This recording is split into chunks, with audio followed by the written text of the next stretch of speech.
A vida de todo mundo é guiada por filósofos mortos dos quais elas nunca ouviram falar.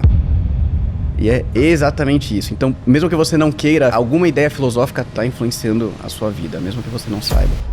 Gabriel Rocha Kanner é empresário e fundador da Escola em Busca da Verdade, uma sociedade de formação clássica dedicada à educação de líderes. Com mais de 152 mil seguidores no Instagram, ele compartilha conteúdos relacionados à filosofia, educação e cultura. Às vezes as pessoas acham que filosofia é algo totalmente subjetivo ou viajado, e as pessoas têm uma imagem muito distorcida porque elas lembram do professor de filosofia na faculdade, lembram do grupo dos maconheiros ali, que é uma visão totalmente distorcida, porque a filosofia moderna tem diversos problemas, mas quando você vai escalando essa hierarquia do conhecimento, você vai descobrir que o que está no topo dessa hierarquia é a filosofia. Durante sua juventude, Gabriel se identificou inicialmente com ideais comunistas, após ler o Manifesto Comunista. Existe algo que está acima da política, que é o mundo intelectual, que é o mundo das ideias. Então, se a gente pensar, por exemplo, Karl Marx, ele não foi um político, ele foi um pensador.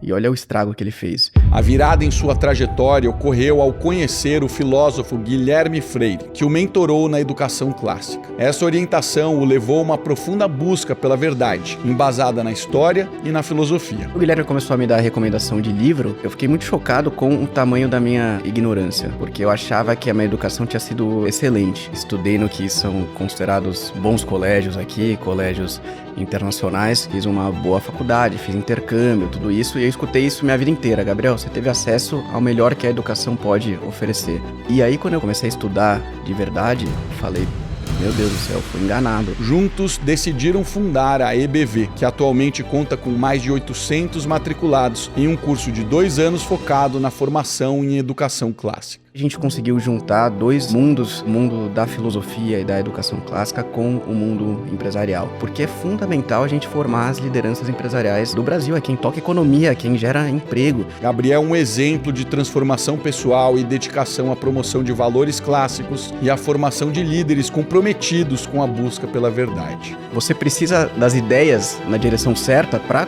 conseguir ter uma atuação política efetiva. Não adianta você ter uma atuação com as ideias completamente desordenadas. A história do mundo é a história da batalha entre ideias. Você foi um cara que se envolveu na política, né? Você deu uma flertada ali com a política. O que é a verdade que a gente não sabe sobre a política?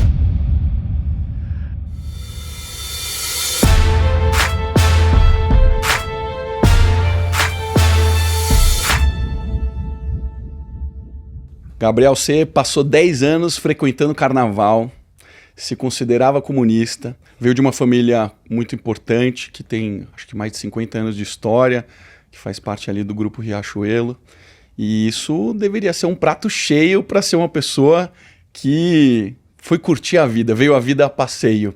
E você teve uma virada muito importante, que a gente vai contar essa história, mas eu queria começar do começo. Quem foi o Gabriel comunista? Quem foi o Gabriel que vivia no carnaval e curtindo a vida? Bom, Marcelo, eu sou aqui de São Paulo, nasci aqui, estudei no que são considerados bons colégios aqui, colégios internacionais, e eu nunca tive esse tipo de formação crescendo. Eu digo formação clássica, né? Eu nunca estudei o que era virtude, o que era você ter uma vida equilibrada. Então, eu cresci com a ideia de que eu precisava trabalhar, precisava ganhar dinheiro e aproveitar a vida. Para quem cresceu na década de 90, provavelmente vai se identificar. A gente cresceu assim, você tem que sair, você tem que pegar o maior número possível de mulher. Se você sair para alguma festa, alguma balada, e você não pegar ninguém, você é um fracassado. Era isso mesmo, você vivi isso. Você é um bosta. Rejeitado no grupo, né? Exatamente. E aí, quando eu cheguei na adolescência, até antes de começar essa fase de sair, eu fui atrás de respostas, né? Tinha muita dúvida sobre o que é a vida, o que é o universo, o que é tudo isso, as perguntas que todo jovem começa a fazer em algum ponto da vida. E aí eu li 2 livros que impactaram a minha jornada intelectual. O primeiro foi o Manifesto Comunista, do Karl Marx, e o segundo foi Deus, um Delírio, do Richard Dawkins. E aí eu virei ateu e comunista aos 15 anos de idade. Mas é um bom livro, né? Deus, um Delírio é um bom livro. Ele te engana. Enganou bem. Ele te engana, durante muitos anos. O Dawkins, para quem não conhece, foi um dos ateus mais famosos aí dos últimos anos. Agora, recentemente, ele até deu uma declaração falando que culturalmente ele é cristão. Ah, isso eu não vi, é mesmo? Porque ele começou a ver os muçulmanos invadindo a Europa, aí ele falou, bom, culturalmente eu acho que o cristianismo tem que ser preservado na Europa. Tudo desabando, né? Então, mas aí eu virei ateu e comunista, e com 17 para 18 anos comecei a trabalhar no negócio da família, aí me curei do comunismo, essa parte foi mais fácil, comecei a entender como funcionava o mercado de trabalho, como eram as relações voluntárias entre as pessoas, e comecei a ver que existia um caminho para você gerar prosperidade através dos empregos, né, gerando emprego para as pessoas. Só que eu continuei como ateu a maior parte da minha vida, e aí eu cresci dos meus 20 até os 30 anos nessa fase. Então, muita farra, muita festa, bebida, carnaval. Fui 10 anos seguidos pro Carnaval de Salvador, Carnaval de Recife, Galo da Madrugada, Rio de Janeiro, Sapucaí. Você nasceu em São Paulo, Nasci em mas São a sua Paulo. família é de Recife. A minha família é do Rio Grande do Norte. Rio Grande do Norte, né? Meu avô é de uma cidade chamada Caraúbas, no interior do Rio Grande do Norte, lá no sertão. Nasceu numa família muito pobre, fugiu de casa com 12 anos de idade, porque ele tinha o sonho de conseguir um emprego. Que legal. E aí ele fugiu de casa sozinho, pegou uns trocados ali e foi até Natal, foi até a capital com o sonho de conseguir um emprego. E aí quando ele estava nesse caminho até Natal, ele escutou um pronunciamento do governador no rádio. E aí quando ele chegou na capital, imagina um garoto de 12 anos ali sozinho, não conhecia a cidade, não conhecia ninguém, e ele tinha na cabeça que queria um emprego. Aí ele falou, bom, eu escutei esse pronunciamento do governador, esse é o homem mais poderoso do estado. Se tem uma pessoa que vai poder me ajudar a conseguir um emprego, é o governador. Aí ele pensou, bom, vou para frente da sede do governo, então tentar falar com ele. E aí foi para frente da sede do governo, pediu para falar com o governador, os guardas ali na frente se solidarizaram com um garoto de 12 anos pedindo isso. Ele conseguiu uma audiência, e aí o governador escutou isso, escutou a história, falou, volta no dia seguinte, volta amanhã que eu vou te ajudar. Aí no dia seguinte ele voltou, o governador estava com um amigo dele, que era um comerciante, chamado seu Moisés Ferman, falou, isso aqui é um amigo meu, você vai começar a trabalhar com ele. Que espetacular. E aí ele começou a trabalhar, isso era a época da Segunda Guerra Mundial, e os Estados Unidos tinham uma base militar em Natal, então essa foi uma época que muitos soldados americanos foram morar em Natal. Você teve 5.000 soldados americanos que se mudaram para Natal, então as pessoas da época relatam que foi, apesar da guerra, porque o envolvimento do Brasil foi muito nulo, pequeno, né?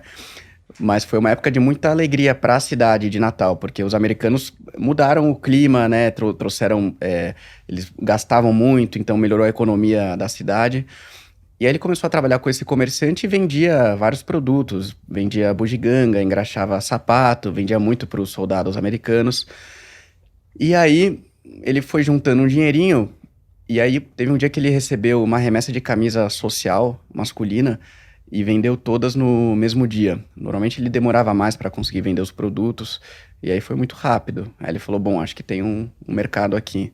Aí com o dinheirinho que ele tinha juntado, ele comprou 2 máquinas de costura e começou a produzir camisa social. E ainda super novo.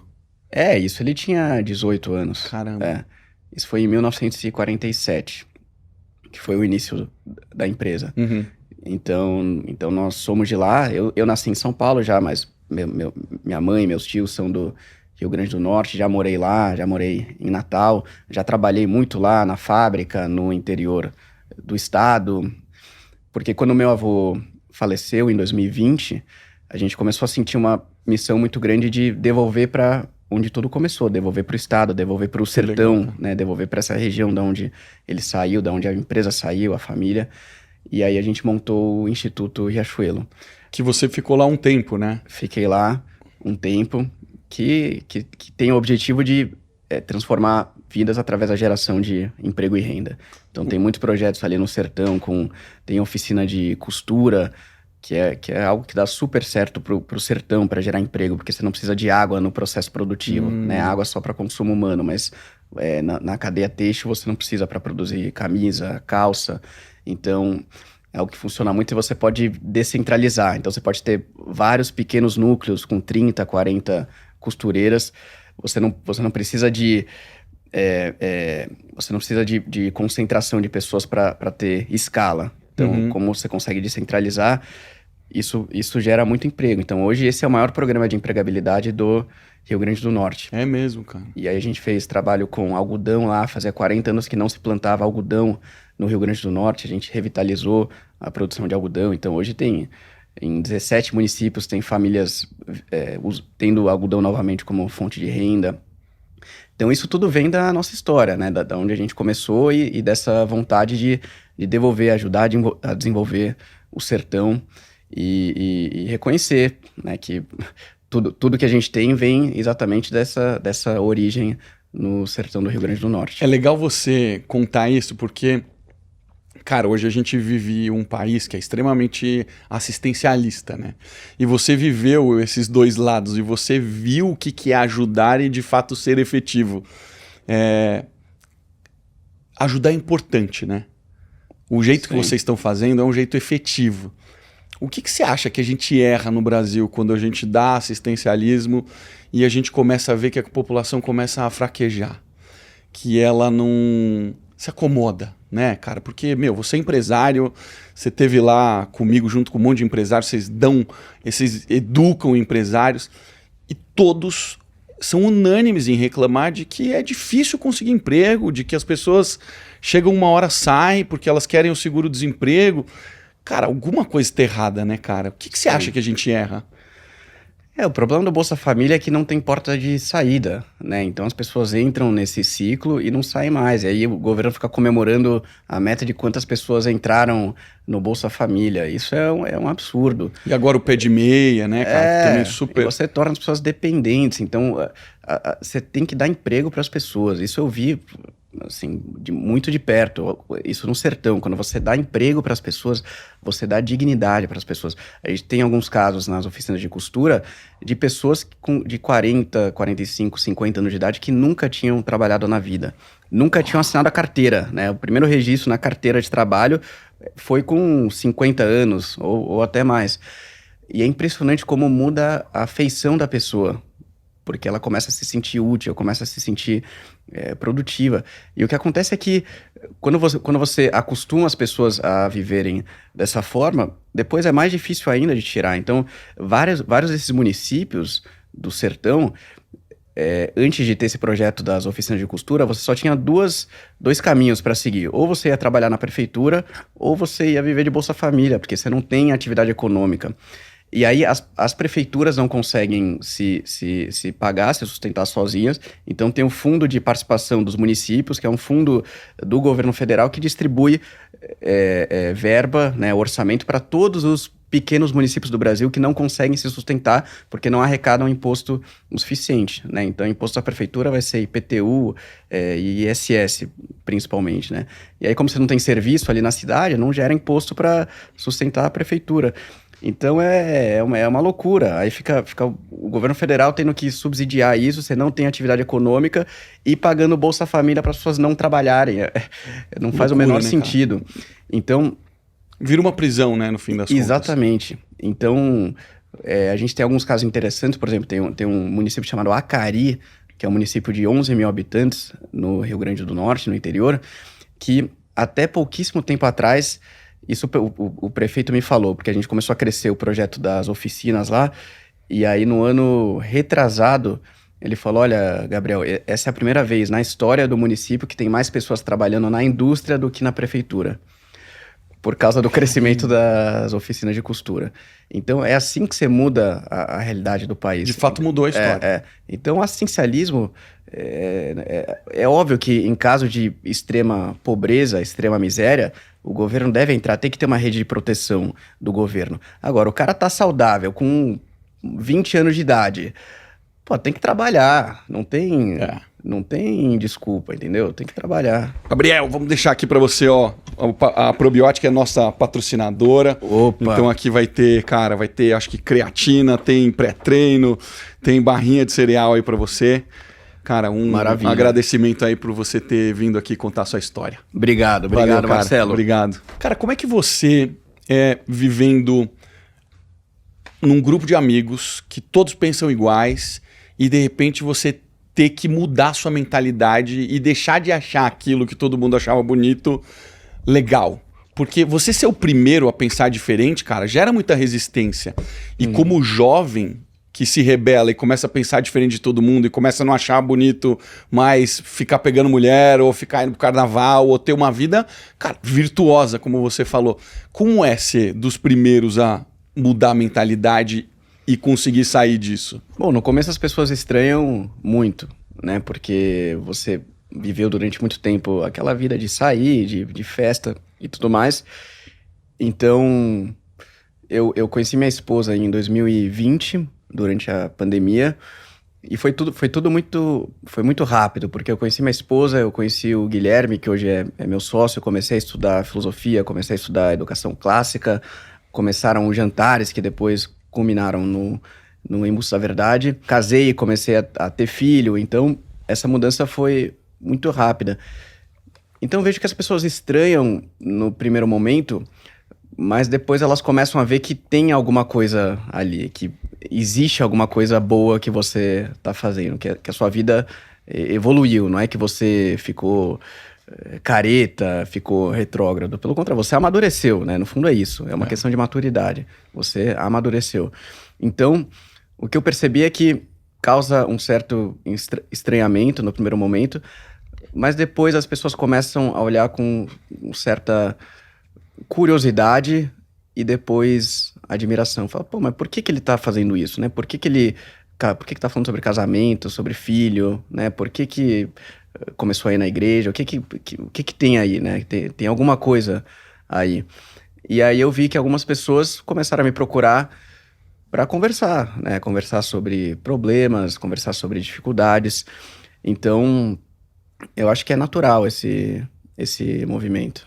Você, obviamente, se tornou sócio do Guilherme porque vocês devem ter uma linha de pensamento muito parecida, vocês têm práticas muito parecidas e vocês são sócios, né? Até você conhecer o Guilherme, como é que foi seu desenvolvimento intelectual? Como é que foi o seu trabalho para vocês chegarem e de fato se alinharem em termos de ideia, né? Porque o Guilherme, ele teve uma exposição nos últimos anos muito grande e a gente viu como é que é a forma dele de pensar. Ele é extremamente católico também. Eu estou curioso para entender como é que foi o seu até vocês se encontrarem. Eu estudei, como eu falei no começo, em bons colégios aqui em São Paulo, que eu acreditava que eram muito bons. Na verdade, essa minha formação começou com o Guilherme, porque eu comecei fazendo uma mentoria com ele. Legal. Então eu conheci ele através de um amigo isso? em comum. Isso foi em 2021. 2021 já. Eu já estava querendo ter uma rotina de estudos, me aprofundar, ter uma rotina de leitura, porque eu não tinha o hábito da leitura. Eu não lia. Simplesmente não lia. E aí o Guilherme começou a me dar recomendação de livro, e a cada 2 semanas eu saía para almoçar com ele para falar sobre os livros, para tirar dúvidas, fazer perguntas. Quase que um mentor mesmo, né? Sim. E aí eu comecei a descobrir todo esse universo da filosofia, da educação clássica, e para mim foi muito chocante. Eu fiquei muito chocado com o tamanho da minha ignorância, porque eu achava que a minha educação tinha sido excelente.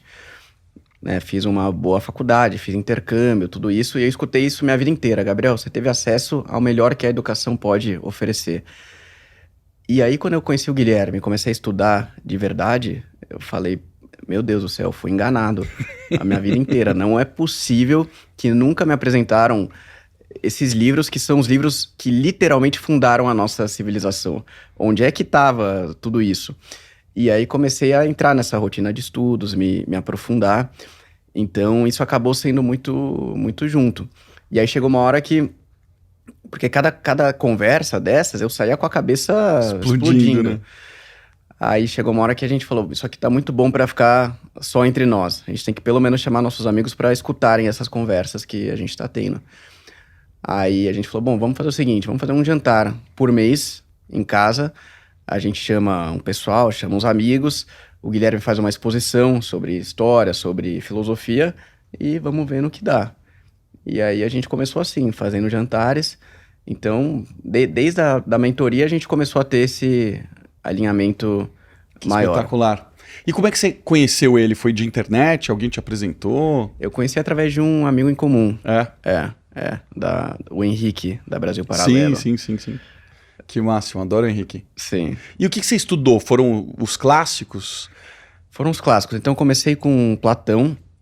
Então, o início da filosofia começa 400 anos antes de Cristo, né? Primeiro com Sócrates. Sócrates morre no ano de 399 antes de Cristo. Ele é condenado e morto, né?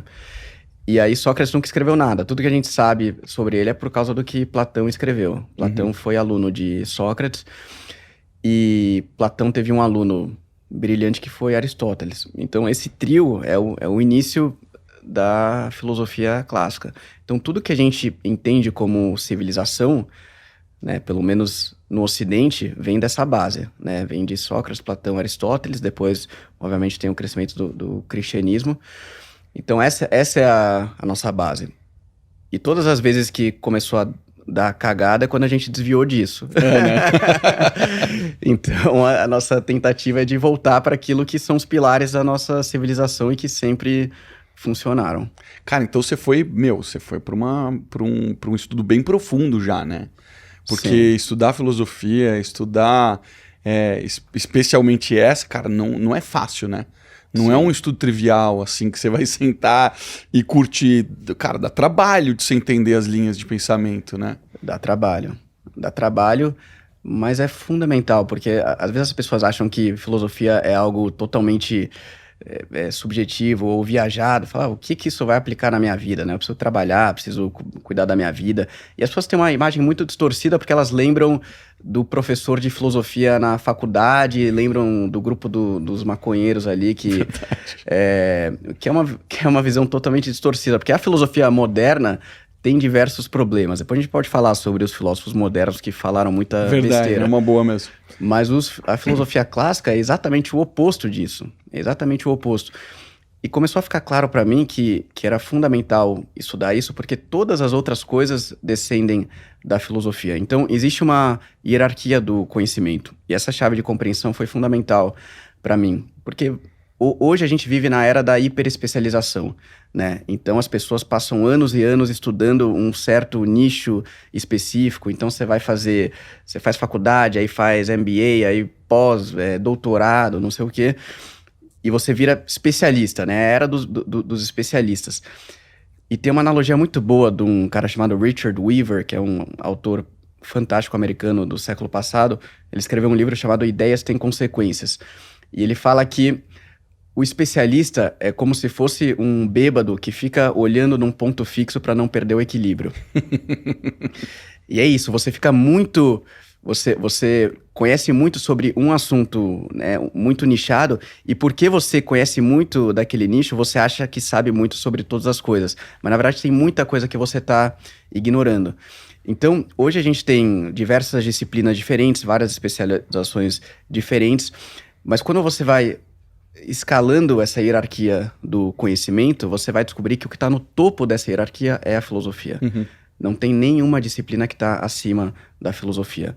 É ela que conecta todas as outras disciplinas. Então, quando você entende isso, você entende por que ela é tão importante. Porque ela dita os rumos do mundo.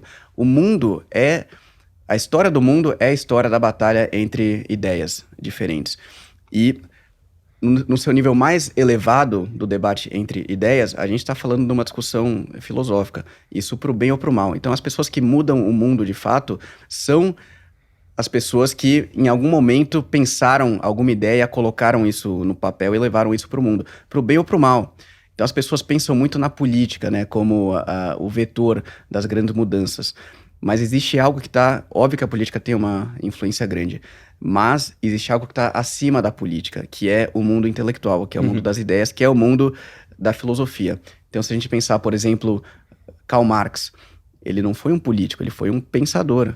E olha o estrago que ele fez. Se a gente pensar Platão, Aristóteles, Santo Agostinho, foram pensadores. E olha o bem que eles fizeram. Eles construíram todas as bases da nossa civilização. Então isso antecede a política, porque você precisa das ideias na direção certa para conseguir ter uma atuação política efetiva. Não adianta você ter uma atuação com as ideias completamente desordenadas, bagunçadas. Então isso é fundamental. Por isso que é tão importante entender o que é a filosofia, da onde vêm as ideias, porque a vida de todos nós é determinada por ideias filosóficas, quer a gente queira ou não. Tem até aquela frase famosa do Augusto Conte, que tem vários equívocos, era positivista, falou muita besteira, mas essa frase ele acertou bastante. Ele fala: a vida de todo mundo é guiada por filósofos mortos dos quais elas nunca ouviram falar. E Total. é exatamente isso. Então, mesmo que você não queira, a filosofia alguma ideia filosófica tá interferindo, tá influenciando a sua vida, mesmo que você não saiba. E eu acho que tem uma frase, cara, não vou me lembrar agora quem falou, mas é assim: aprendemos uma coisa com a história, não aprendemos com a história. Isso é horrível, porque a gente, não entendendo o passado, a gente não sabe das consequências que estamos construindo hoje. Então, as decisões que nós estamos tomando nos dias de hoje, sem entender a história e sem entender o que de fato está acontecendo, é o que acaba permitindo que a gente chegue onde a gente está chegando hoje no Brasil, né? Exatamente. Onde as pessoas olhem para o passado e, cara, achem isso que a gente está vivendo algo normal. O que a gente está vivendo é uma loucura, né? Só que ninguém parece entender que a gente vive uma loucura. Falta muito pensamento crítico aqui, né? A capacidade de pensar criticamente, eu acho que ela é, cara, quase que nula em boa parte das pessoas, né? Na hora que a gente vê a educação brasileira, onde 50% dos jovens não conseguem interpretar um texto, não conseguem fazer matemática básica, cara, a gente tá no meio de ignorantes. É o que o professor Olavo falava, cara, que boa parte da população, cara, é analfabeto funcional. Sim. Não é uma ofensa, é um fato, né? Total, total.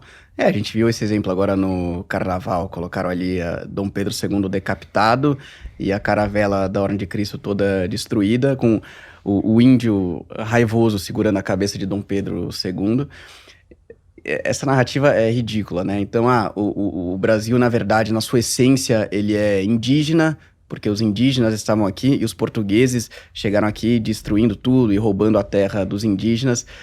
É tão idiota essa narrativa, porque se não fosse Portugal, não existiria Brasil. Pois é. Portugal literalmente criou esse país do nada. E é óbvio, a gente incorporou elementos dos indígenas. Depois tem até a famosa história da Índia Paraguaçu, que casou com um português e desempenhou um papel muito importante na mediação entre os portugueses e os indígenas. Depois ela se batizou, se converteu, mudou o nome para Catarina Paraguaçu. Então é óbvio, a gente incorporou vários elementos.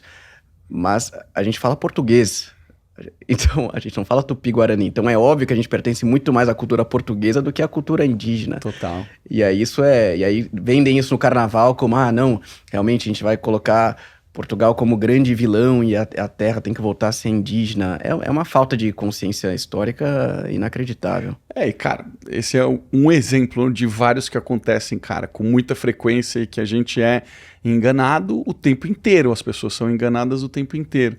E essas narrativas vão se tornando quase que uma verdade universal na cabeça das pessoas, né? Exatamente. Cara, a gente às vezes leva 30, 40 anos para descobrir a verdade de uma narrativa, né? Esse que é o problema no Brasil, né? Sim, total, total.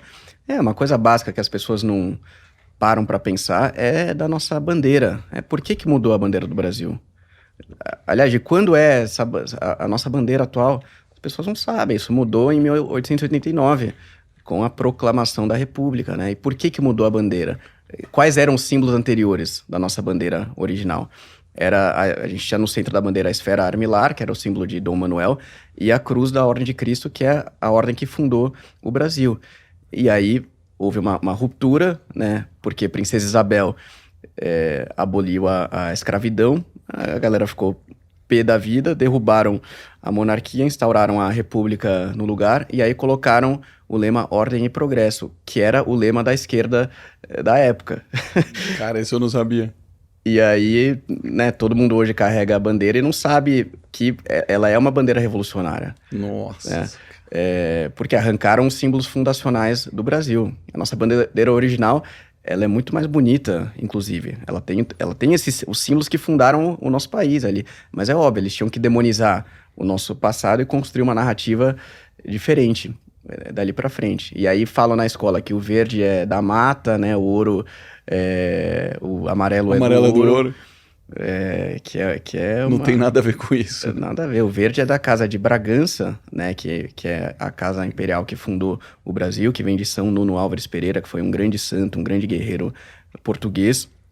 Ele foi guerreiro a vida toda, depois virou um grande empresário, começou a ganhar muito dinheiro, e no final da vida ele vira um monge e passa o final da vida em oração, né? Até se você for para o centro de Lisboa, tem as ruínas ali que era o oratório dele. Então, o verde vem daí, e o amarelo vem da casa de Habsburgo, né? Que era a família imperial austríaca, que era a família de Dona Leopoldina, esposa de Dom Pedro I. Então não tem nada a ver com verde da mata, mas é isso que contam nas escolas hoje em dia. É, o que se ensina nas escolas, né, cara? Você estudando tudo isso, cara, história do Brasil, estudando os clássicos, começam a realizar esses jantares e trazerem pessoas para se aproximarem de você. Como é que foi esse começo, cara? Então, foi muito orgânico. Começou a acontecer de forma muito natural. Já era um negócio ou era um negócio para amigos? Não, assim? era para amigos. A gente juntava os amigos, começou com um jantar de 15 amigos, aí um foi chamando o outro, mês seguinte tiveram 20, aí depois 30, 40, 50, 60. Quando a gente viu, tinha 70 pessoas abarrotadas na sala de casa, a gente sentada no chão, na escada. Aí minha esposa tava ficando maluca já. Ela falou, pô, todo mês vai ser essa confusão em casa. E aí começou a aparecer uma galera que a gente não conhecia. O pessoal chegava na portaria e falava, fiquei sabendo que tá rolando um jantar de filosofia aqui. Caramba. Aí minha esposa começou a ficar preocupada também. É perigoso, né? Acho que já tá fugindo do controle. Aí a gente falou, não, vamos organizar direito. Aí no começo de 23, a gente lançou a primeira turma oficial do Em Busca da Verdade. A gente tava esperando 15, 20 pessoas na primeira turma. Entraram 90 logo de cara. Aí, ano passado, a gente saiu de 250 para 800. 800 membros. alunos hoje. É. E como é que se dá hoje o programa, né? Eu entrei na primeira turma. Como que é o programa? Quanto tempo dura? E por onde a gente vai passar em termos de linha de estudo? Então, Em Busca da Verdade funciona por indicação, né? Então, desde o começo, a gente começou como um grupo de amigos.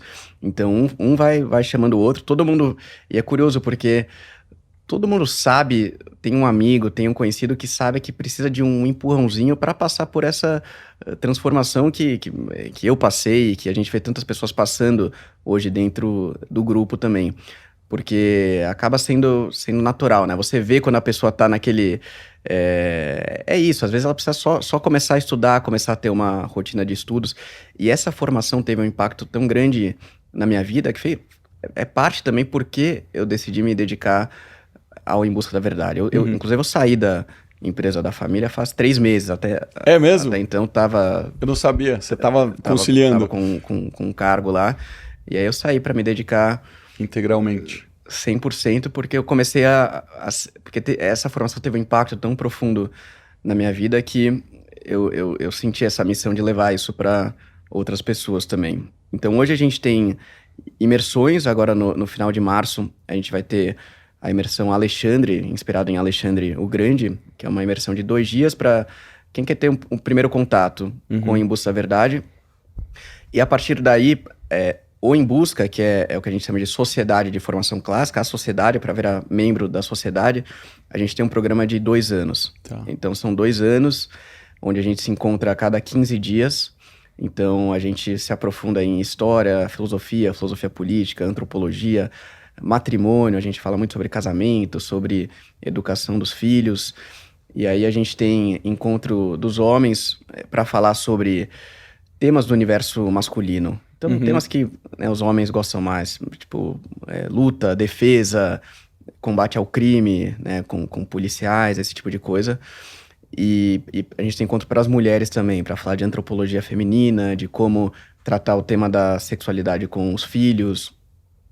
Então, no fundo, é uma comunidade, um grupo que está junto para se aprofundar, para estudar junto e para estar próximo de outras pessoas com valores em comum. Porque a gente tem uma crise de valores total. Absurda, né, Hoje em dia, os valores estão completamente invertidos. E muita gente, quando começa a despertar para isso, começa a querer viver uma vida com mais profundidade, estudar, muitas vezes é solitário, né? Porque você começa essa jornada...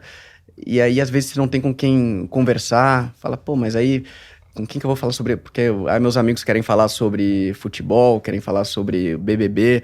com quem que eu vou falar sobre Pois é. esses assuntos que interessam de fato. Então é muito bom você poder estar ao lado de pessoas que estão nessa mesma jornada. É o que São Tomás de Aquino fala, né? Que amigo é aquele que ama as mesmas coisas e rejeita as mesmas coisas. Sensacional. Isso é uma amizade verdadeira. Não tem como ser... Você pode ser colega, tal, mas uma amizade verdadeira, se a pessoa não tá olhando na mesma direção, se ela não ama, se ela odeia aquilo que você ama, é difícil, né? É incompatível, cara, não você dá. manter uma amizade. E esses encontros que vocês realizam a cada 15 dias, eles são virtuais, são presenciais, e usualmente tem uma duração de quanto tempo? Porque hoje em dia, cara, nesse mundo louco que a gente vive, quando você fala de uma formação, cara, desse tipo, você, cara, brilha os olhos, né, cara? As pessoas que estão buscando conhecimento e querem entender mais sobre a vida, cara, não tem como, brilha os olhos. Mas 2 anos é uma baita dedicação, né? Como é que vocês orquestraram para a cada 15 dias? É presencial? Onde é que acontece?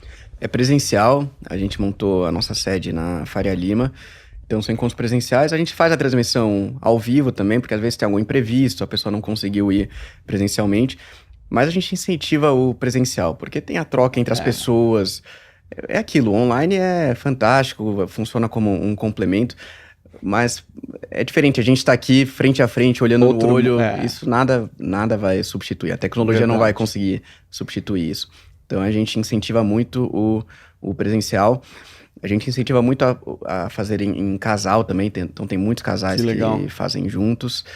E a gente montou a cada 15 dias justamente porque para quem tem a vida muito corrida, né? Então a maioria dos membros são empresários ou altos executivos, então que é a nossa vida também, a nossa vida é muito corrida. E eu acho que a principal razão, se for resumir por que o Embusta Verdade começou a dar certo, é que a gente conseguiu juntar 2 mundos que eram completamente apartados, que é o mundo da filosofia e da educação clássica com o mundo empresarial. Então esse mundo da filosofia era isso, normalmente era um pessoal desconectado, né? Ficava na academia estudando, e o mundo empresarial não olhava para esses temas, né? Fala, pô, o que tem a ver isso, como é um negócio? Mas acho que isso é interessante, né? Você conseguir levar isso para o meio empresarial, para lideranças empresariais, porque é fundamental a gente formar as lideranças empresariais do Brasil. É quem toca economia, quem gera emprego. E eu acho que a gente está muito aquém do que a gente deveria estar. A gente deveria ter lideranças muito melhores, muito mais profundas, muito mais bem formadas, com uma visão de país muito mais clara. E o único jeito de fazer isso é fazendo as pessoas estudarem, né? Lendo os livros, lendo os clássicos e estando juntas para discutirem essas ideias. E criando o hábito, né, que você falou, cara, o fato de você criar o hábito de estudar e se desenvolver, eu acho que no longo prazo é o que traz maior impacto na vida das pessoas, né? Hábito é tudo na vida, né? É você ter constância nas coisas. Então a leitura é isso, né? Para quem não tem o hábito de ler, se você começa com 10 páginas por dia, vou ler 10 páginas por dia. Quando você vê, você vai terminar o primeiro livro, e aí você vai aumentando. Mas é isso, você vai fazendo um pouquinho cada dia até que aquilo se incorpora de forma natural na sua rotina. E as aulas são de dia de semana? Tem algum dia fixo? É final de semana? Quanto tempo dura as aulas? Então, a aula começa a partir das 18h30, a gente tem uma recepção, coffee, legal. A aula começa às 19h15 e vai até 21h15. Tá. Normalmente são 2 horas. Às vezes passa um pouco mais, tem dia que a gente fica até... Se empolga. 10 da noite lá, tem os inimigos do fim ali que não querem continuar na discussão, mas normalmente são 2 horas. E é um encontro a cada 15 dias? É um encontro a cada 15 dias. Bacana. Exatamente. E aí, ao longo desses 2 anos, eu concluo essa formação. Esse é o programa que vocês estabeleceram. E aí acontece alguma coisa, eu continuo a comunidade, o que se segue a partir daí? Aí depois você vira alumni. Então a gente tá com o primeiro grupo de alumni, que é da classe Zoom, que é o primeiro pessoal que se formou.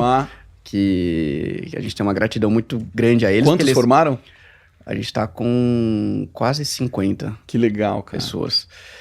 E aí o alumni, a ideia é a gente manter esse grupo e ao longo dos anos a gente espera que esse grupo cresça cada vez mais e seja um grupo de líderes, né, que tenham influência nos seus meios, líderes empresariais, com uma coesão muito grande, com um alinhamento muito grande de valores.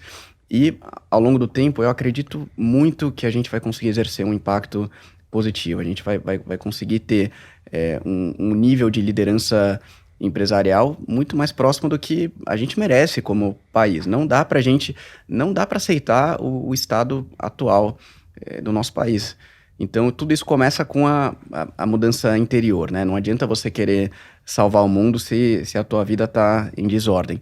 Mas o que é bacana é que depois desses 2 anos, as pessoas realmente colocam a vida em ordem, melhoram hábitos, rotina de estudo, já tem uma bagagem intelectual muito maior. E aí a gente consegue pensar em sonhos maiores, né? Ter projetos de fato de mudança cultural. A gente precisa resgatar a cultura do Brasil, precisa fazer a restauração da cultura. Cara, você foi um cara que se envolveu na política, né? Você deu uma flertada ali com a política. O que é a política? O que é a verdade que a gente não sabe sobre a política, cara? A política é suja demais no Brasil. É suja demais. Todo o sistema é feito para dar errado. Ele é disfuncional, simplesmente é disfuncional. Para começar aqui, em tese, a gente vive numa democracia e boa parte do sistema de votos é baseado em compra de voto. Então, assim, essa é a primeira disfunção básica. Poucas pessoas não entendem isso, né? Na hora que as pessoas falam assim, compra de voto, como assim compra de voto? Como é que você explicaria para as pessoas entenderem como que se dá isso, né? Eu escrevi até um texto recente que ainda nem saiu, a gente deve publicar ele amanhã, que eu falo um pouco sobre isso, né, cara? Sim. Na hora que a gente começa a olhar desde Antônio Gramsci, toda a questão da hegemonia cultural e de como isso influenciou a nossa cultura, e até as nossas políticas assistencialistas que aprisionam as pessoas, né? Pô, outro dia eu publiquei um texto sobre os artistas. Cara, os artistas... foi inspirado até numa fala do Milley, que ele fala assim, cara, a arte é maravilhosa quando ela é livre. Mas a partir do momento que para você fazer sua arte, você depende de verba do governo, você não é mais livre, você é funcionário público. E funcionário público, quando seu patrão é o governo, cara, você tem contas a prestar. Então, em quem que você vai votar? Em quem que você vai, né, fazer propaganda? Você virou um mecanismo de propaganda, né? O Brasil é repleto disso, né, cara? Exatamente. Não, e essa discussão é muito boa, né? O que é a arte? Qual a função da arte? Porque hoje a gente não tem artistas, né? Falando, sei lá, esses que estavam no carnaval, eles não são artistas no sentido clássico da palavra. Eles trabalham com entretenimento, né? Então eles estão ali para entreter as pessoas. Mas qual era o entendimento clássico da arte? A arte é aquilo que deveria elevar as pessoas, que deveria melhorar as pessoas de alguma forma. Então, se você entra na Capela Sistina, ou você pega as grandes obras do Renascimento, né? Você olha aquilo, você fica deslumbrado, você fala, caramba, que coisa maravilhosa. Aquilo tem uma função específica, né? Aquilo faz você refletir, faz você contemplar, aquilo eleva a tua alma de alguma forma. Não dá para comparar isso com a Anitta no bloco do carnaval, entendeu? São duas coisas A gente se perdeu demais. Diametralmente opostas. Então a gente perdeu esse próprio entendimento da arte, né? O que é o belo? O belo é aquilo que toca a minha alma e me melhora de alguma forma, né? Me faz eu olhar para o alto, faz eu olhar para uma realidade mais profunda, faz eu contemplar algo muito mais próximo da essência que eu deveria estar desempenhando no mundo. Essa é a arte verdadeira. Só que como a gente perdeu esse entendimento, aí hoje o governo fica dando dinheiro para esse pessoal fazer show e, na verdade, extrair o que tem de pior nas pessoas. É exatamente o contrário, né? Hoje a arte, essa arte moderna, extrai o que tem de pior nas pessoas, quando deveria extrair o melhor. Mas essa discussão sobre a política, eu acho que é interessante falar um pouco sobre filosofia política, principalmente a filosofia política de Aristóteles, porque ajuda a contextualizar essa discussão. Então, é muito interessante quando a gente olha para a forma que Aristóteles fala que uma sociedade deveria ser organizada. Então ele fala basicamente o seguinte, só tem 3 possibilidades lógicas. Ou você vai ser governado por uma pessoa, ou você vai ser governado por um grupo de pessoas, ou você vai ser governado por várias pessoas. É bem simples o raciocínio. Aí ele fala, olha, se você for governado por uma pessoa, que é uma pessoa que segue a lei natural. O que é a lei natural na filosofia? É o conjunto de todas as coisas que direcionam o homem para o bem. Então, se essa pessoa segue a lei natural, é uma pessoa que busca as virtudes. O que são as virtudes? São os bons hábitos, são os hábitos que nos aproximam do bem. Então, Aristóteles faz essa distinção, né? As virtudes nos aproximam do bem e os maus hábitos que nos afastam do bem ele chama de vícios. Então, se a pessoa segue uma vida virtuosa e ela está disposta a se sacrificar pelo seu povo e pelo bem comum, isso é o que ele chama de monarquia. Se você tem um grupo de pessoas que segue a lei natural, que busca viver uma vida virtuosa e que quer se sacrificar pelo bem comum, isso é o que ele chama de aristocracia.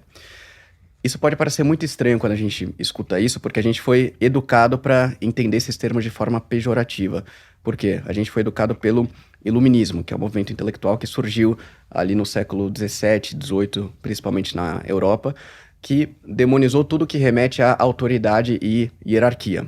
Então, monarquia e aristocracia remetem à autoridade e hierarquia, por isso a gente entende esses conceitos de forma pejorativa. Mas, se a gente for parar para pensar, tudo que funciona no mundo é baseado em autoridade e hierarquia. Então, Aristóteles fala, por exemplo, que a família é uma monarquia, porque o pai é o rei, a mãe é a rainha e os filhos seguem a ordem estabelecida pelos pais. Uma família onde os pais não têm autoridade e onde essa hierarquia está subvertida, né, os filhos definem as regras da casa, é uma família disfuncional. Então, beleza, você tem monarquia, aristocracia, e aí se você tem um governo mais descentralizado, onde as pessoas podem crescer com base no mérito delas, e um governo que busca o bem comum e que segue a lei natural, isso é o que ele chama de república. Aí ele fala, bom, mas não é todo mundo que vai seguir a lei natural, não é todo mundo que vai buscar as virtudes, as pessoas se corrompem, as pessoas são cheias de falhas, de erros e tudo mais. Então você tem a corrupção dessas primeiras 3 formas de governo. Se você tem um governo de uma pessoa que age contra a lei natural e que só quer saber do seu próprio interesse em detrimento do povo, isso é o que ele chama de tirania. É curioso porque a esquerda usa muito o termo ditadura, né? Usa o tempo todo. E ditadura é um termo ambíguo, porque é uma tentativa de confundir propositalmente esses 2 conceitos. Monarquia, que Aristóteles enxergava como positivo, e tirania, que obviamente é algo negativo. Porque o que você quer dizer por ditadura? Você está falando da princesa Isabel ou do Xi Jinping?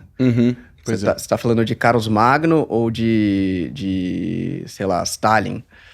Né? Você está falando de Dom Pedro II ou de Kim Jong-un? Você joga tudo no mesmo balaio, né? Se você tem um grupo de pessoas que age contra a lei natural e só quer saber do seu próprio interesse em detrimento do povo, isso é o que ele chama de oligarquia. Então você tem tirania, oligarquia, e aí por último, e é interessante que Platão vai ser muito mais enfático nesse ponto, ele vai dizer que quando a gente chegar nesse tipo de governo, todo mundo só vai querer saber do seu próprio interesse, esse vai ser o governo da busca do prazer, né? Então todo mundo só quer saber do prazer imediato, de farra, festa, bebida. As pessoas não vão mais querer formar família e ter filho porque dá muito trabalho, exige muito sacrifício. Ele fala que a música vai começar a piorar, então as pessoas não vão mais querer escutar harpa e vão querer escutar música que tenha batida, né? Que o ritmo seja preponderante. E o crime vai começar a dominar completamente a sociedade, e ele chama isso de democracia. Cara, você tá de brincadeira. Essa é a explicação dele. Ele escreveu isso 2.400 Qualquer semelhança atrás. é mera coincidência. É mera coincidência. Pois é. Então, o que a gente vê é um sistema completamente disfuncional. Então, a gente foi educado dessa forma. Existe democracia, que é a 8ª maravilha do mundo, que a gente deve defender com unhas e dentes, e tudo que não é democracia é ditadura. A gente foi educado dessa forma. A gente vê que para Aristóteles é mais complexo que isso. Né? Você tem várias possíveis combinações. Agora, o ponto central é que você precisa ter um sistema racional que busque o bem comum, que busque o bem das pessoas. Aristóteles fala, qual que é o primeiro objetivo da comunidade política? O primeiro é a sobrevivência. Por quê? Se você não sobrevive, você não faz mais nada, né? Não existe comunidade política. Daí que vem o termo polis, né? Polis, política vem daí, é a comunidade política. Então, primeiro, as pessoas precisam sobreviver. Então, você precisa de comida, energia, água, segurança, tudo aquilo que é o mais básico. Mas isso não é o único objetivo da comunidade política. Porque se fosse só sobrevivência, a gente seria a mesma coisa que uma abelha ou que qualquer outro animal que vive com base nos seus instintos, arranja comida, reproduz, e é isso. O ser humano não é só isso, o ser humano tem algo a mais.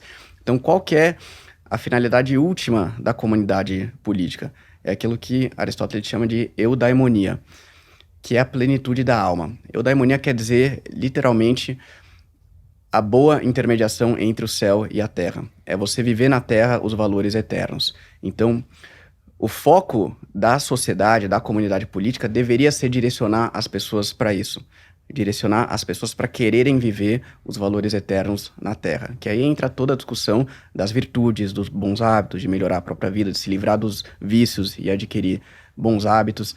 Então, esse é o primeiro ponto, porque se a gente não tem um entendimento do que é a finalidade da comunidade política, você entende que a gente já partiu, quer dizer, a discussão já começa toda errada, porque sobre o que é que a gente está falando? Né? Onde a gente quer chegar, qual que é a finalidade disso. Então, por isso que as discussões são tão rasas hoje em dia. Qual que é a finalidade que as pessoas... Por exemplo, você perguntar para um cara médio na rua, o que ele vai falar? A finalidade da política é você pôr freios no poder do STF, por exemplo. Beleza, mas... percebe que isso tá tão longe do que... Quer dizer, tem uma discussão conceitual tão importante que deveria estar acontecendo, que não acontece hoje, que é isso, a gente não entende para onde a gente está caminhando, sobre o que a gente está discutindo. Total, E eu acho que essa falta de entendimento, de conhecimento, tá tão enraizado, cara, que assim, hoje, eu sempre me questionei muito, cara, como que a gente teve um desenvolvimento tão forte de um pensamento da esquerda e uma falta de organização da direita e de pensar, cara, no conservadorismo, nos valores, nas virtudes, como é que isso não se desenvolveu, né, dessa forma.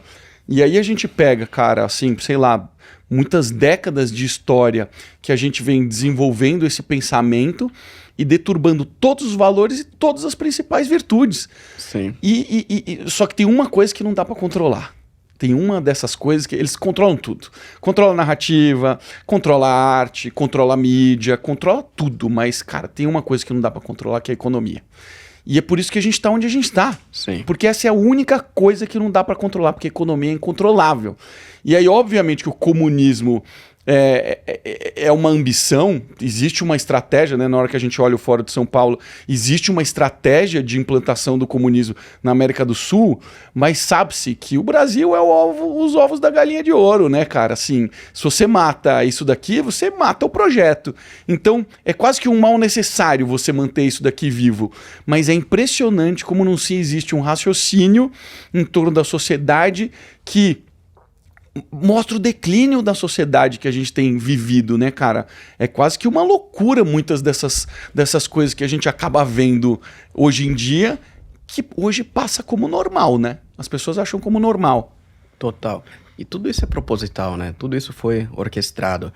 Então, quando a gente falou no início do poder das ideias, a gente vê que tudo que acontece no mundo teve uma origem intelectual. Então a gente consegue rastrear exatamente onde começaram essas loucuras, né? Essas loucuras. Então, só para não fazer uma linha do tempo tão extensa, mas a gente pode tomar como ponto de partida o iluminismo, que foi exatamente isso, a ideia de que porque a gente sempre viveu ao longo da história as sociedades que entendiam que Deus deveria ser o centro. Né? E o problema de você tirar Deus da equação é que você vai substituir por algo pior, né? Então, no iluminismo começa esse movimento de que agora o homem precisa ser o centro da sociedade, né? Então, o homem vai ser o protagonismo e tudo mais. O problema é que o homem começa a achar que é Deus, né? E aí, do iluminismo, a gente teve o principal filho desse movimento, que foi a Revolução Francesa. Então, quem foram os grandes arquitetos da Revolução Francesa? Você teve dois principais, né? O primeiro, você teve John Locke na Inglaterra. Então, John Locke, ele começou a dar início ao movimento liberal e ele introduziu um conceito novo para a época, que foi o conceito de igualdade. Então ele falou, ó, todos os homens são iguais, só que por que que os liberais gostam tanto dele hoje em dia? Porque ele falou, todos são iguais, exceto na propriedade privada. Mas aí você já tinha um erro, porque os homens não são todos iguais. A gente é totalmente diferente, né? Os homens são desiguais por natureza. Se a gente fosse todos iguais, a gente seria a mesma pessoa. Então, o que começou a acontecer a partir daí? Essas ideias começaram a crescer na Inglaterra, e Locke, é óbvio, a gente olha para ele hoje, você fala, bom, ele é um cara da direita. Mas ninguém tinha dúvida na época que ele era de esquerda. Ele era do partido Whig, que era o partido de esquerda na Inglaterra. Ele foi contratado pelo conde de Shaftesbury para escrever o livro mais famoso dele, 2 Tratados sobre um Governo, que ele escreveu contra o Robert Fillmore, que era um cara da direita na época. Bom, mas enfim, o Locke introduz esse conceito de igualdade. Depois vai chegar um outro cara na França, chamado Jean-Jacques Rousseau, e vai pegar esse conceito de igualdade e falar que as pessoas são livres. Então, Rousseau vai bater muito nessa tecla, né? Liberdade e igualdade, liberdade e igualdade. Então, todos os homens são iguais e todos os homens são livres. Rousseau, ao lado de Voltaire, foram os arquitetos intelectuais da Revolução Francesa. Voltaire era um homem extremamente inteligente, muito criativo, ele escreveu quase 50 peças de teatro, ele escrevia sátiras, né? Então ele escrevia histórias, tal, no jornal. Ele virou tipo uma celebridade local ali em Paris. Ele era especialista em pegar o assunto que estava sendo comentado e achar o ângulo certo que ia fazer todo mundo comentar aquele assunto. Então ele fazia os negócios viralizarem, né? Com os textos dele, com as peças de teatro e tudo mais.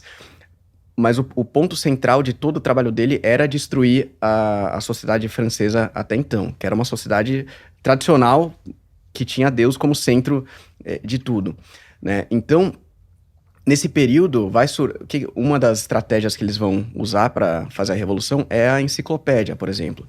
Então, a enciclopédia é criada durante esse período. Antes não tinha enciclopédia.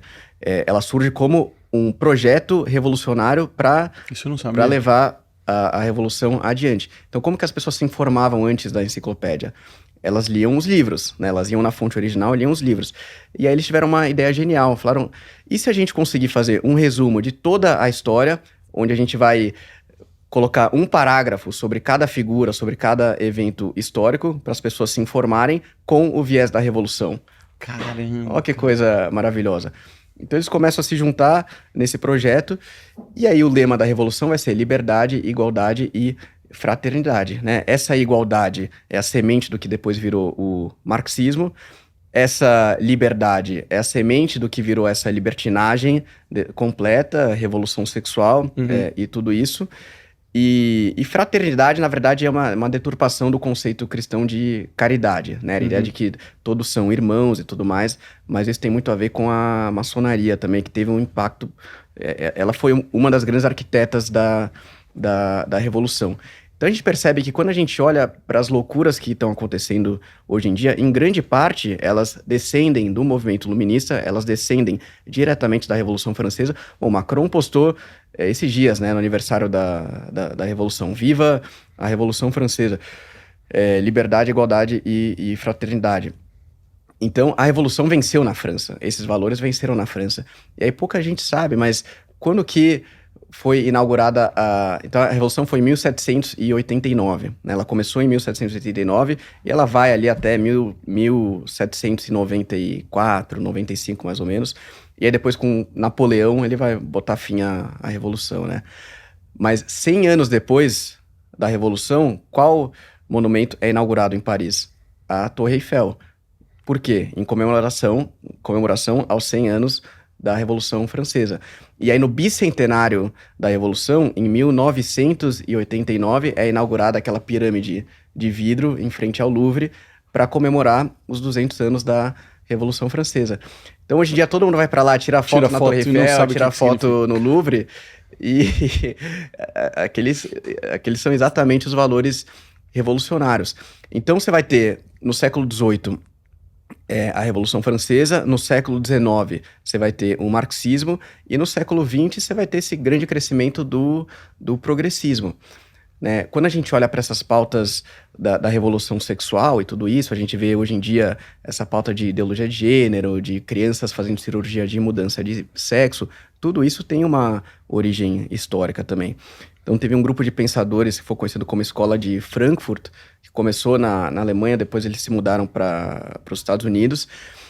E basicamente, o que a Escola de Frankfurt fez? Ela pegou as ideias econômicas de Marx e juntou com as ideias de psicanálise de Freud. E deram início ao que ficou conhecido depois como Revolução Sexual. Então, a gente cresceu numa cultura onde Freud é exaltado, né? Todo mundo fala sobre Freud, cita Freud. Mas a origem intelectual da sexualização de crianças é Freud. Freud escreveu um livro chamado 3 ensaios sobre a teoria da sexualidade, onde ele fala que, ele é a primeira pessoa a falar isso, que a vida sexual de uma criança começa aos 3 anos de idade. E aí tem até um cara que escreveu o prefácio de um dos livros, ou seja, ele está escrevendo em apoio ao livro, concordando com Freud, ele fala que esse foi o primeiro livro a quebrar a barreira da inocência da infância. Porque até então a infância era considerado algo sagrado que precisava ser protegido dos males do mundo. Uhum. E aí você começou a quebrar essa barreira da inocência. Então, se a vida sexual da criança começa tão cedo, a gente já tem que entender isso como parte da natureza da criança. E isso tem que ser trabalhado de alguma forma. Então, isso foi 100 anos atrás. Caramba. Então, por isso que a origem histórica, intelectual das coisas é tão importante, porque essas coisas não são aleatórias. Isso não surge do dia pra noite. Nada. Né? Ninguém acorda um dia e fala, acho que é uma boa ideia fazer uma cirurgia de mudança de sexo numa criança de 4 anos de idade. Isso não acontece. Isso são séculos de doutrinação intelectual. Até essas ideias começarem a circular, começarem a ser normalizadas na sociedade, são séculos, né? Então, por isso que é tão importante a gente estudar a filosofia, entender as origens históricas de tudo isso. E como você falou, cara, realmente foi planejado e muito bem executado, né? Acontece que a gente, quando olha para nossa história, né, cara, a gente olha 20, 30 anos atrás, nem imaginava que esse tipo de coisa iria tomar a proporção que se tomou no dia de hoje, né? Sim. Mas é que a geração muda, né? A geração muda e ela, quando é doutrinada desde pequenininha a pensar de um jeito diferente, uma hora ela se torna a geração vigente. Exatamente. Que foi o que aconteceu, né? A gente teve uma doutrinação que veio desde o comecinho da escola, com professores que pensam assim. As pessoas não param para pensar por que a maioria dos professores são de pensamento de esquerda, que são os principais apoiadores de toda essa liberdade, né? Exatamente. E 30 anos atrás, né, ou sei lá, 20, 25 anos atrás, parecia que estava tudo bem, mas aí quando eu paro para pensar da minha infância, nos anos 90, eu vejo por que eu cresci com essa mentalidade tão hedonista de farra, mulher, não sei o quê. Porque eu cresci achando normal a banheira do Gugu no domingo na televisão e o El Chan descendo na boquinha da garrafa, né, o compadre Washington com a loira e a morena. Carla Perry, Sheila Carvalho.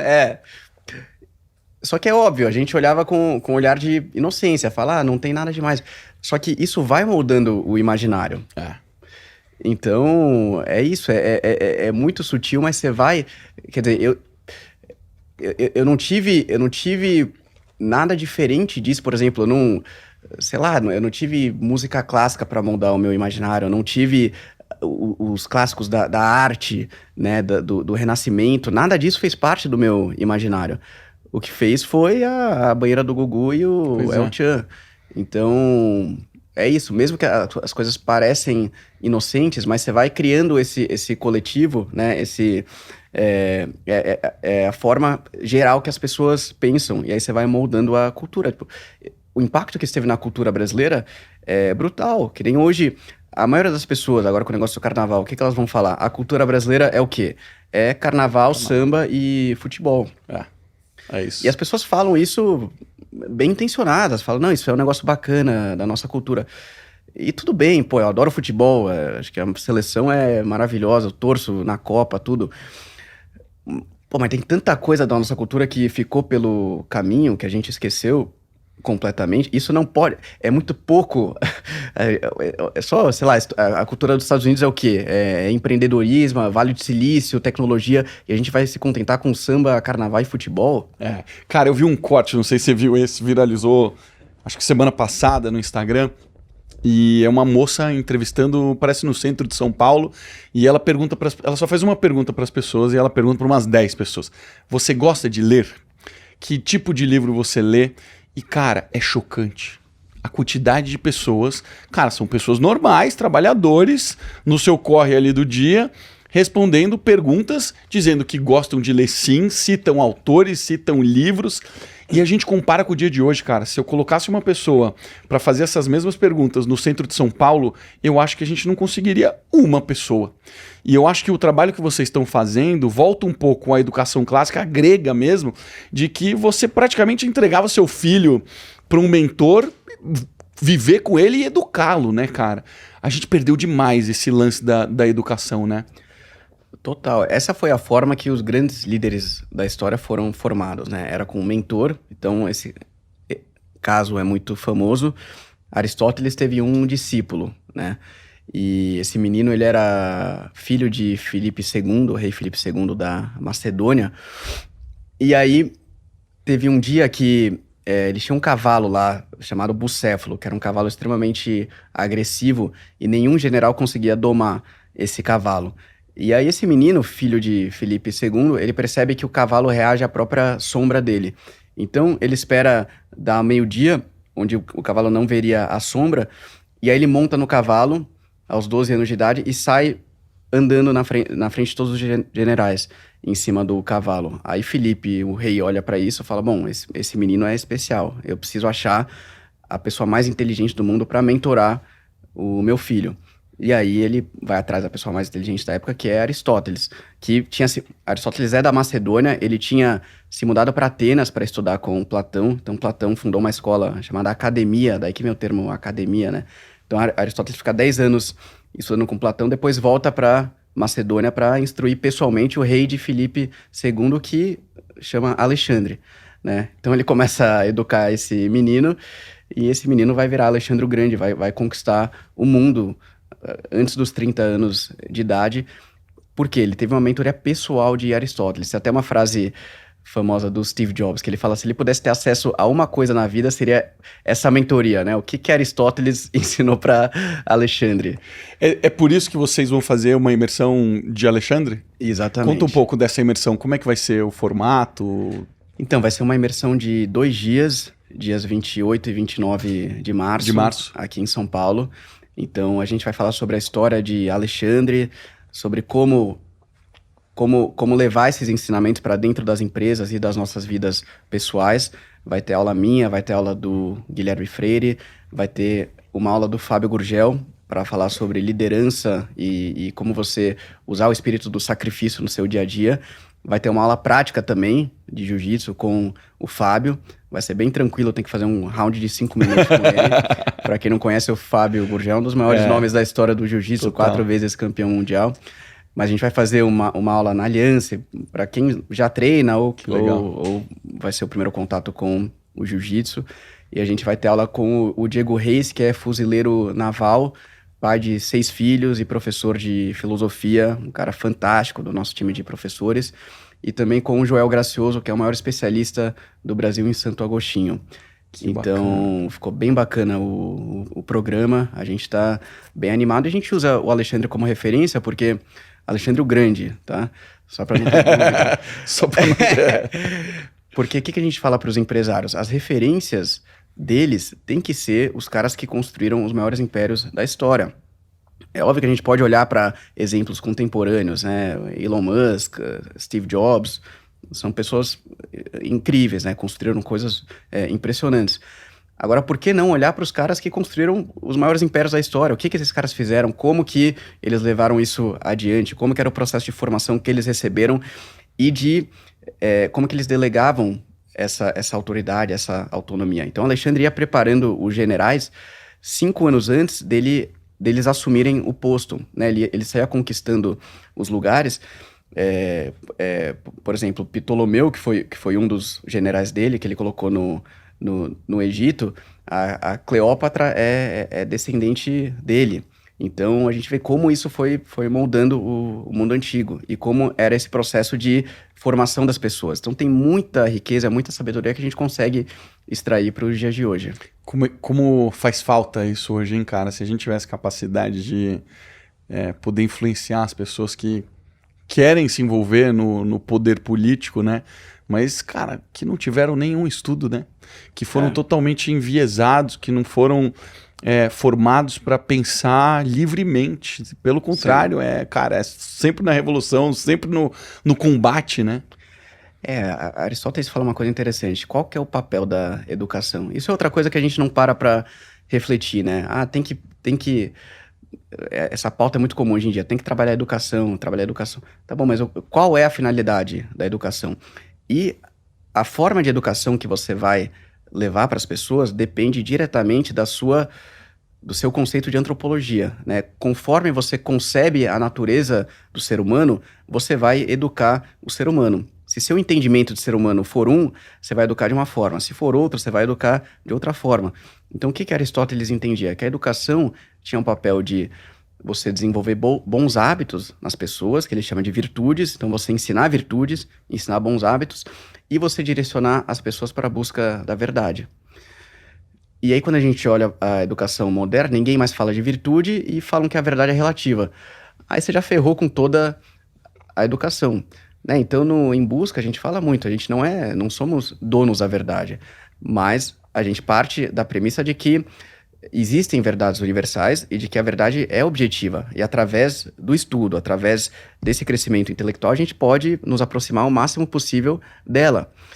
E aí, hoje em dia, é tudo relativizado. Então, falando, a verdade não existe, cada um tem a sua própria verdade. E aí, quando falam isso pra mim, eu falo, tudo bem. Quando alguém fala que cada um tem a sua própria verdade, normalmente, o que elas querem dizer é que cada um tem uma percepção em relação à realidade. Então, as pessoas têm dores, têm sofrimentos, cada uma vai interagir de uma forma com a realidade. Isso existe, é real, e a gente tem que entender isso como uma parte da realidade. Agora, isso não quer dizer que a verdade não seja objetiva, né? Porque se eu falar para as pessoas, por exemplo, 2 mais 2 é igual a 4, isso é uma verdade objetiva. Isso independe da opinião de cada um. Uhum. Se eu falar para as pessoas que um ângulo tem 3 lados e a soma dos ângulos internos do triângulo vai ser 180 graus, isso é uma verdade objetiva. Isso, não, mas eu sinto que deveria ser diferente. Bom, o problema é seu, né? Isso é uma realidade objetiva. E aí a gente pode pensar em verdades universais um pouco mais complexas, né? Todo mundo da geometria, da aritmética, é muito fácil de você entender isso. Mas a gente pode pensar em exemplos como é melhor você ser corajoso do que covarde. Isso é uma verdade universal. É melhor você ser forte do que fraco. É um valor fundamental. Isso independe do seu contexto, da sua idade, do seu sexo, do seu país, da sua época. Isso era verdade 5.000 anos atrás, daqui a 5.000 anos vai ser verdadeiro. Outra verdade universal. Comer em excesso faz mal à saúde. O que é excesso pode variar de pessoa para pessoa, mas comer em excesso faz mal à saúde. Isso é uma verdade universal. Não, mas para mim é diferente. Não é. Não é. Então o que a gente tem que buscar são esses valores universais que unam as pessoas. Porque quando você parte da premissa que a verdade é relativa, é uma ilusão, porque as pessoas acham, mas cada um vai ser mais livre para buscar o que quiser. Mas é uma ilusão, porque o que acontece é que as pessoas só vão ficar cada vez mais fragmentadas. Você vai começar a dividir as pessoas infinitamente. Então cada uma vai olhar para uma direção completamente diferente e você não tem coesão, você não tem unidade. Uhum. Né? Só existe unidade na verdade. A multiplicidade leva ao erro. Né? Quanto mais fatores eu tiver sobre alguma coisa, mais induzido ao erro eu vou ter. Então, sei lá, se eu fizer uma garrafa, eu posso chegar na forma mais perfeita que eu conseguir sobre essa garrafa. Se eu produzir 50 milhões de garrafas, tem mais chance de eu errar mais. Então, tudo é assim, a gente tem que voltar para a unidade, voltar a ter valores em comuns, que unam as pessoas. Acho que a gente perdeu isso completamente. O que que você vislumbra com o sucesso que vocês estão tendo, perpetuando e crescendo cada vez mais? O que que você esperaria de impacto na sociedade fazendo esse trabalho educacional, de formação de pessoas? Bom, a minha expectativa imediata é as pessoas melhorarem de vida.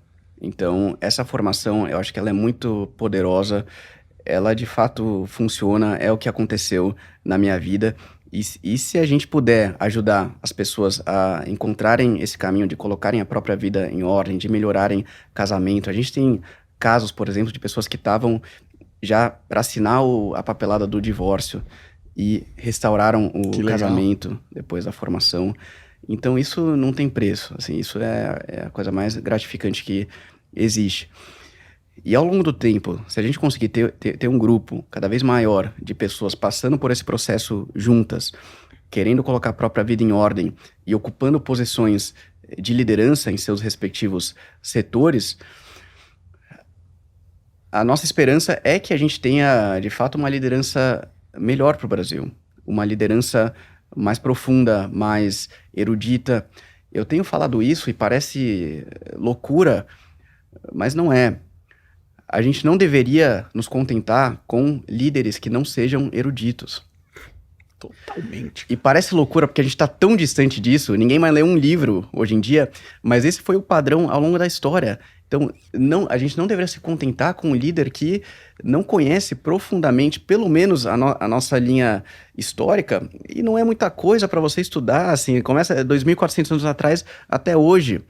Essa é a janela histórica, só que as pessoas entendem história como, sei lá, de 1988 para cá, que é a nossa Constituição, ou da independência para cá, que já é um pouco melhor, só que falta muita coisa. Então, essa deveria ser a nossa régua para as lideranças. Independente da política, no geral, se a gente começar a ter esse nível de consciência, eu acredito que a gente vai melhorar muito o nível do país. E se a gente melhora o nível das lideranças, a gente melhora o nível de todo mundo, porque isso impacta nos funcionários das empresas, impacta para todo mundo. A gente tem alguns casos muito interessantes de funcionários que estão levando esses conceitos para dentro das empresas, estão falando sobre virtudes, estão falando sobre as 4 virtudes cardeais dentro das empresas.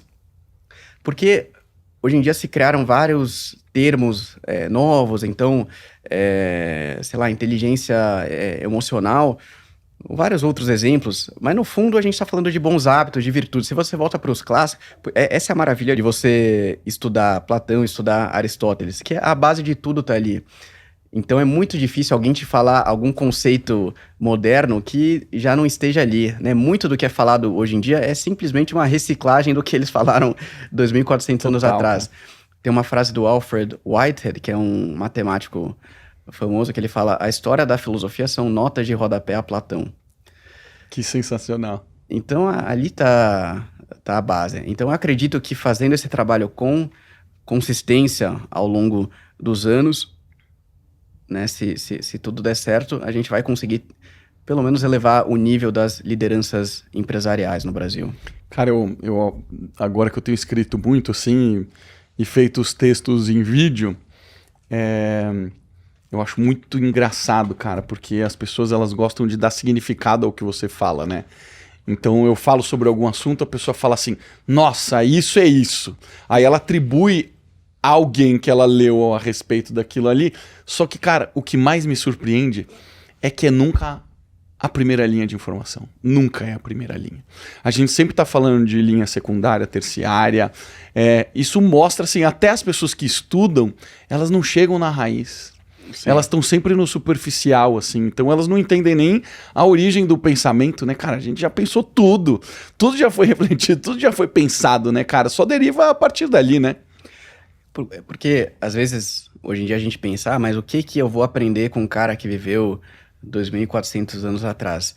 Porque a gente tem a falsa sensação que a sociedade está progredindo cada vez mais, e ela está progredindo em termos de tecnologia em termos materiais, né? Então existe mais riqueza no mundo hoje em dia, existe menos pobreza com o crescimento do capitalismo, tudo isso. A gente conseguiu reduzir drasticamente os níveis de pobreza no mundo. Então, do ponto de vista material, né, do que as pessoas têm de bens materiais, acesso a conforto, e do ponto de vista de tecnologia, as pessoas entendem isso como progresso. E óbvio, a gente está avançando nesse sentido. Mas isso não quer dizer que a humanidade está progredindo. Porque a natureza humana não muda. Então as pessoas pensam, mas hoje a gente sabe muito mais, a gente tem mais informação, a gente tem mais tecnologia. Não quer dizer que a gente sabe muito mais do que eles sabiam lá atrás. Eu diria que a gente sabe menos, inclusive, porque ninguém mais lê hoje em dia. Então a natureza humana é exatamente a mesma, a natureza humana não muda. Então a gente tem os mesmos questionamentos, os mesmos dramas, as mesmas felicidades, as mesmas alegrias de todos eles que viveram no passado. Então, a totalidade de todos os dramas, alegrias, felicidades, tristezas do ser humano já foram estudadas profundamente. Então, não adianta a gente achar que a gente vai redescobrir a roda, vai descobrir algo novo. É só a gente voltar para os maiores gênios da história. Isso é algo tão poderoso. Só o fato da gente ter esses livros, hoje em dia, já é um negócio inacreditável. Não era nem para a gente ter esses livros. Então, a maioria dos livros da antiguidade, por exemplo, esse de Platão e Aristóteles, por pouco eles não foram destruídos. Depois da queda do Império Romano, a invasão dos bárbaros. Por que a gente tem eles até hoje? Porque você tinha uns monges copistas na raça que ficaram transcrevendo à mão as poucas cópias que tinham. E aí sobreviveram às invasões bárbaras. Então a gente ter acesso a esses textos é um tesouro. É um milagre, né? É um milagre. E a gente pega, assim, muitas das evoluções que a gente teve, por exemplo, a evolução da saúde, ela só teve esse desenvolvimento pela nossa ignorância. Porque a gente se acaba, cara, a gente tá acabado emocionalmente, a gente tá acabado espiritualmente, as pessoas estão cada vez mais doentes. Você pega todas as estatísticas de saúde, cara, só pioram. As pessoas só estão cada vez mais com doenças crônicas. Minha última empresa era de doença crônica, cara. Na hora que você vai ver a quantidade de pessoas que têm diabetes, pré-diabetes, obesidade, colesterol alto, tudo isso, cara, é a indústria produzindo um medicamento, obviamente, para salvar essas pessoas que estão se matando. Mas o discurso que as pessoas falam, não, a indústria farmacêutica que faz a gente ficar doente. Não, irmão, quem faz você ficar doente é você, que escolhe as coisas erradas, que não aprendeu, que não estudou, que não buscou a verdade e tá se matando, cara. É isso, né? Então a gente começa a desenvolver um lado da sociedade importante. Porra, não vai dizer que a gente não evoluiu. Evoluiu pra caramba, cara. Mas boa parte dessa evolução se dá pela nossa própria ignorância. Sim. Né? E é um contrassenso que você fala, as pessoas têm acesso a muita informação hoje em dia, então como é que tem tanta gente obesa hoje em dia? Já viu aqueles vídeos ou fotos do Rio de Janeiro na década de 60, de 70? Não tinha um pessoal obeso. na praia, não tinha um obeso. Então é isso. Só que porque piorou muito a dieta das pessoas, né? Não se consumia tanto açúcar, tanto óleo vegetal naquela época. Hoje em dia, as pessoas tem pessoas que não bebem água, por exemplo, vivem de refrigerante, é uma loucura. Loucura, cara. Mudou completamente nossos hábitos, né, cara? A gente deixou de estudar e a gente vive essa coisa frenética e eu acho que nessa intensidade de vida que a gente vive, cara, é necessário você ter um momento de paz, né, cara? Um momento de paz onde você, cara, estuda, onde você revisita a sua vida, onde você escreve, onde você aprende. Eu acho que uma das coisas mais impressionantes na vida, cara, é as pessoas não pararem e fazerem suas próprias conclusões. Por que eu tô onde eu tô? Por que eu cheguei onde eu cheguei? Cara, isso é só pensar. A gente não tá falando nem de... Não precisa nem estudar, amigo. Só pensa primeiro, pra você ter raciocínio, pensamento crítico, pra você entender. Cara, por que eu tô me enfiando no buraco que eu tô me enfiando? Sim. Por que eu tô me desenvolvendo na vida? Porque você que tá plantando isso. E você só precisa analisar. Depois, obviamente, que você entender que coisas boas na sua vida te trazem progresso e coisas que não são boas pra você te trazem involução... Cara, você vai buscar o caminho do progresso. Não tem outro caminho. As pessoas esquecem um pouco disso e eu acho que os valores que a gente acabou desenvolvendo na sociedade... Outro dia eu vi um vídeo do cara dizendo que o trabalho é uma punição. Que isso vem... Aí você escuta um negócio desse, cara. Essa galerinha aí que escuta esse tipo de coisa vibra com isso, né, cara? E se tem uma constante na vida, cara, é o trabalho. né? O trabalho constante de autoaperfeiçoamento e desenvolvimento, cara, não é um fardo isso, é exatamente o oposto, né? O ser humano é feito para trabalhar. O ser humano que não trabalha é um peso morto. Você vai fazer o que da sua vida se você não trabalhar? É loucura falar isso. É um nível de despreparo e eu acho que é não aceitar a própria natureza humana, Total. né? Mas essa questão dos hábitos é fundamental, porque o discurso hoje em dia é o quê? Você tem que ser feliz, você tem que curtir a vida.